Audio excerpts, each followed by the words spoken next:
como estão todos? Olha só que bacana, bicho. Voltando aqui no YouTube rapidamente, porque não tinha como não fazer uma review, né, uma análise aí do tão esperado, do finalmente lançado documentário Thriller 40, Thriller 40, na verdade, que acabou de sair aí no streaming da Paramount Plus e na Showtime lá nos Estados Unidos, né? Pois então eu resolvi aqui dividir em alguns tópicos, né? Se você prefere assistir ao documentário antes de ver a análise, eu vou falar as pessoas que aparecem dando depoimento, alguns trechos. Então, se você não quer spoiler de documentário, vocês primeiro assistam, né, ao documentário lá na Paramount Plus. Lembrando que também tem lá o plano de 7 dias gratuitos, então não tem problema. Vocês, meu Deus, eu não vou usar mais. Então você faz o plano de 7 dias lá, coloca os dados do cartão, só não esquece de cancelar antes de finalizar os 7 dias, senão o senhorito será cobrado, não é verdade? Então nós vamos começar aqui falando do documentário Thriller 40, bicho. Que agora nós temos finalmente a trilogia, né? Michael Jackson's Journey from Mountain to Off the Wall, lá de 2016, com Spike Lee. Bad 25 de 2012 também com Spike Lee. E agora o Thriller 40, né? Que está aí 2022/23. Então nós temos a trilogia dos álbuns do Quincy Jones, né? Dos grandes álbuns do Michael Jackson, né? Então vamos começar aqui falando um pouco dos participantes que apareceram. Primeiramente eu quero ressaltar que o documentário sem Quincy Jones, que embora esteja vivo, ele não aparece fazendo depoimento pelo Michael Jackson desde 2004, lá no The One, infelizmente. Sem o Rod Temperton, que infelizmente já nos deixou, e sem o Bruce Swedien, já soa como um documentário incompleto, né? Claro que nunca devemos parar de abordar, de documentar um marco desse, é claro, né? Independente se as pessoas envolvidas estão vivas ou não. Porém, ainda assim, eles foram figuras tão chave, tão importantes, que soam um pouquinho dispersos, soam um pouquinho faltante ali, mas tudo bem.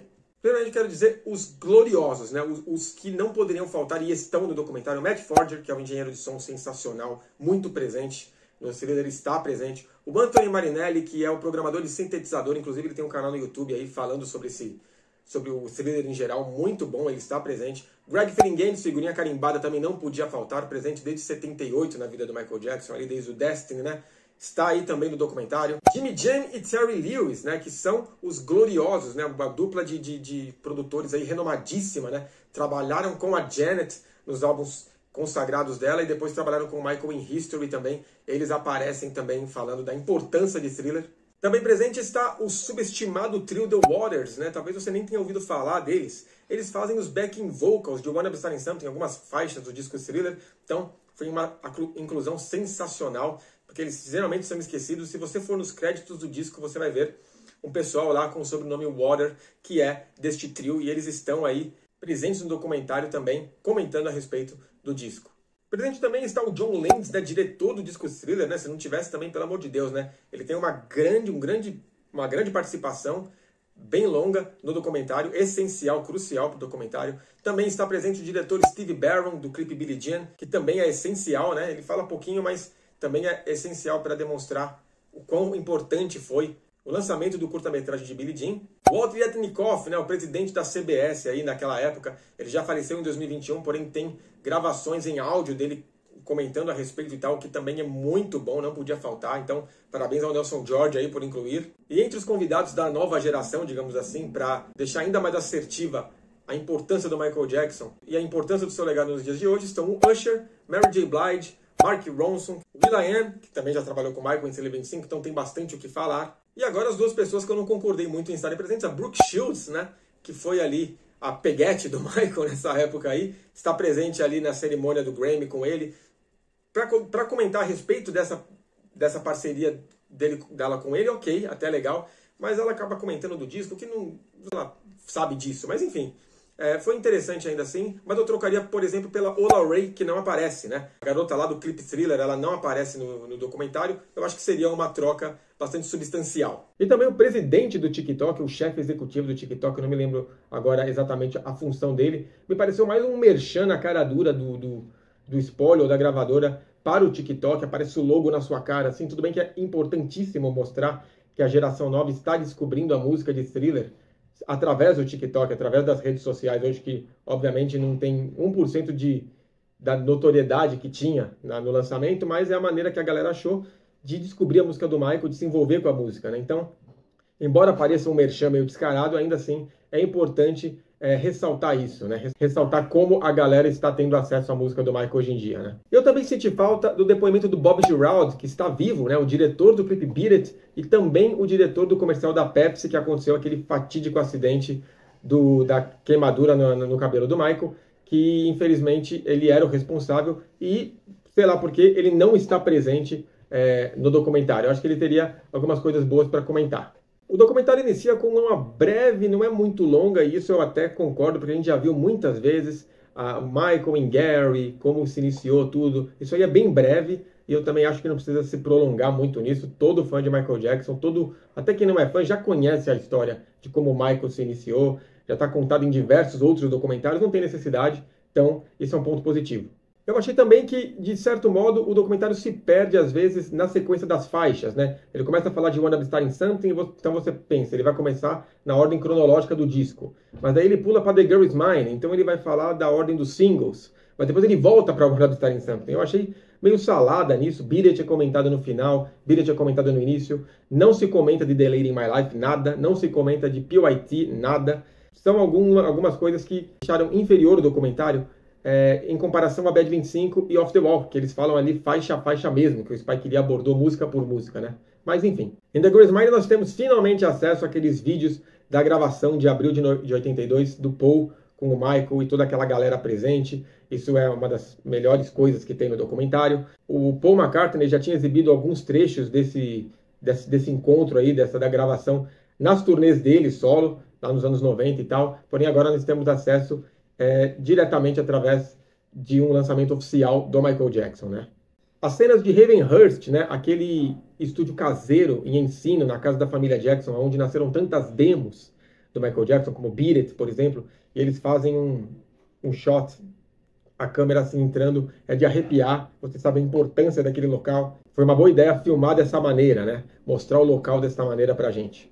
Muito legal também a presença de pessoas de dois críticos musicais, dois jornalistas musicais que estavam presentes no dia do Motown 25. Eles estavam lá, presenciando, assistindo aquele show absurdo, né? E assistindo esse documentário, a gente percebe até que a importância do Motown 25 é ainda maior, né? Parece que ela ela é tão grande que ela nem é possível ser reconhecida devidamente nos dias de hoje, de tão magistral que ela foi na época, né?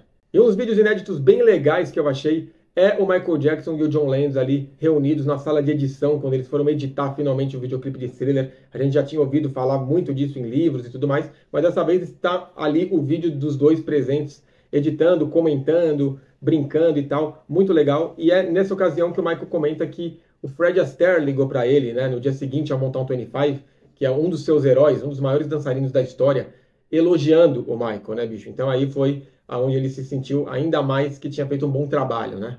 E agora a gente tem o depoimento do Michael em vídeo falando disso. Também existem diversos trechos em áudio de entrevistas dos arquivos pessoais do Michael Jackson, né?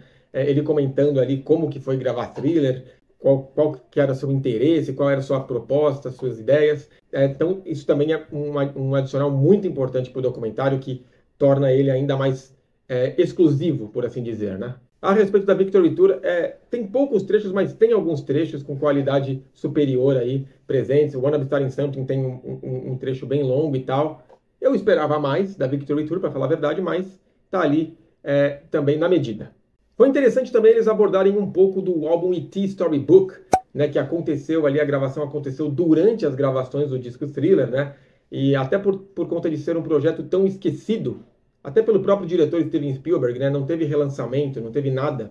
Toda vez que o filme E.T. faz aniversário, poderia ter um relançamento, o E.T. Storybook narrado pelo Michael Jackson é esquecidíssimo, né? Infelizmente. Então é legal eles falarem isso, eu achei muito bom, embora eu tenha achado que eles deram uma atenção maior do que ele merecia. É de Thriller 40, a gente quer saber do disco Thriller, né? É legal saber que o E.T. Storybook foi gravado durante as gravações, é legal. E é legal também lembrar do projeto, mas até aí é só isso. E eles se prolongam um pouco falando do processo da CBS contra a MCA, que não é muito importante para o escopo do disco Thriller no geral, né? Essa é a parte que eu acho que poderia até ser removida do documentário, e o Damien Shields, né, aquele fã australiano super conceituado, também concorda, que é a inclusão do Paulo G, é um rapper, né, falando da importância do Michael Jackson na vida dele e tal, e ele incluiu o Smooth Criminal em uma de suas letras, né?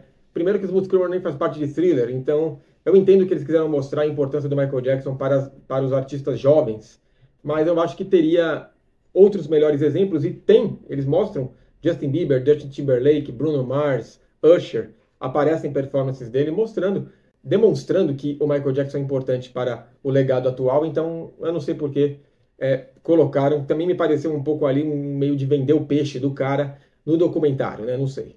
O que foi legal também foram os outtakes, né? Alguns trechos arquivados da gravação do videoclipe de Beat It, que a gente nunca viu, né?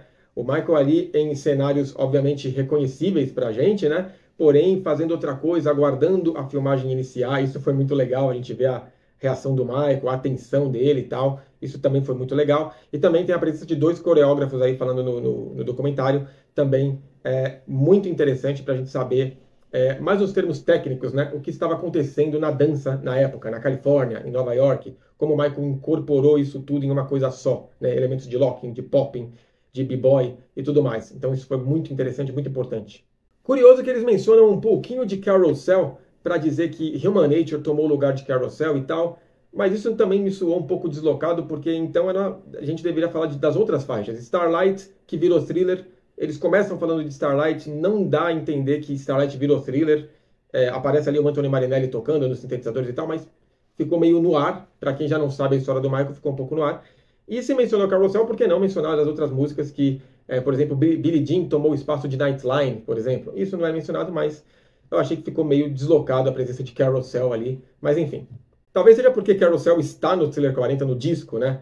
E Nightline não. Muito provavelmente, a gente não pode esquecer que esse documentário é um complemento do pacote de Thriller 40. Mesmo tendo saído um ano depois, ele ainda é um complemento. Então, com certeza, Carousel está sendo mencionada para vender o peixe do disco, né? Do relançamento de Thriller como Thriller 40. Uma vergonha! Nightline não está. Uma vergonha! Eles dão também uma certa atenção meio que superestimada para o BTS. É muito importante dizer, obviamente, que o K-pop existe por causa do Michael Jackson. Todas as 300 mil referências que esses grupos de K-pop superestimados hoje em dia eles trazem ao Michael, legal. Porém, eu também senti ali que teve uma super exposição dos meninos e tal. Por mais que sejam talentosos, por mais que façam sucesso, já está muito bem estabelecido que o Michael Jackson é importante, que o legado dele é importante para as gerações novas, pelo Usher, pelo Paulo D, pelo Justin Timberlake, Justin Bieber, Doja Cat. Então, não sei por que colocar tantas filmagens do BTS. Eles fazem até uma comparação dos passos ali de Dynamite, o single do BTS, que traz vários passos do Michael. Me pareceu também um modo meio de cativar o público jovem, sabe assim, a galerinha do K-pop e tal. Talvez essa tenha sido a intenção, não sei se foi de todo bem aproveitada. E eu achei até curioso porque a Doja Cat, até onde eu sei, embora obviamente toda geração de artistas jovens seja criada a partir do legado do Michael Jackson, dos anos 80, é óbvio, mas a Doja Cat ela não lembra tanto o Michael Jackson como a Beyoncé, por exemplo, como The Weeknd. O Bruno Mars ele até aparece, mas estes dois que eu mencionei são muito mais importantes, trazem muito mais semelhanças e referências à carreira do Michael do que a Doja Cat. Mas enfim, essa foi a opção do documentário, né? Uma participação também que teve mais pro final foi da Deborah Lenz, a esposa do John Lenz, não sei se ela ainda é casada com ele, mas enfim, ela é a figurinista que desenhou a jaqueta icônica de couro vermelha e preta do Clip Thriller. Então, bem bacana também. Eu senti que o Clip Thriller ali teve uma atenção, obviamente, merecida, né? Mas ele teve uma atenção ainda maior do que os videoclipes de Beat It e de Billie Jean. E por fim, como um legendista cri-cri que eu sou, né, eu tenho que falar aí da legenda da Paramount Plus, que está 95% boa, ela ainda traz alguns erros ali. Eles erram a grafia do nome da Whitney Houston, por exemplo, erram a grafia da faixa You Can Touch This, do MC Hammer. Se referem várias vezes a record como disco na legenda, quando na verdade o entrevistado está falando de música, né, ele está falando da canção e não do disco. Tem alguns errinhos de legenda sim, mas isso tudo não é nada absurdo, é uma legenda muito bem feita ainda assim. Então é isso, pessoal, espero que vocês tenham gostado dessa minha review, dessa minha análise. Muita gente pede assim que sai algum projeto, faz análise, você não vai falar e tal. Também vou abrir caixinha de perguntas no Instagram futuramente, mas essa é a minha opinião, essa é a minha análise a respeito do documentário Thriller 40. O que você achou? Comenta aí embaixo. Você já assistiu o documentário? Você assinou Paramount Plus? Você assistiu por outro meio? Comenta aí o que você achou, que eu vou tentar responder todo mundo, certo? Muito obrigado novamente. Não se esqueça de se inscrever e deixar aquele like espertíssimo, tá ok? Eu sou o Leonardo Jackson. Brigadão. Fui!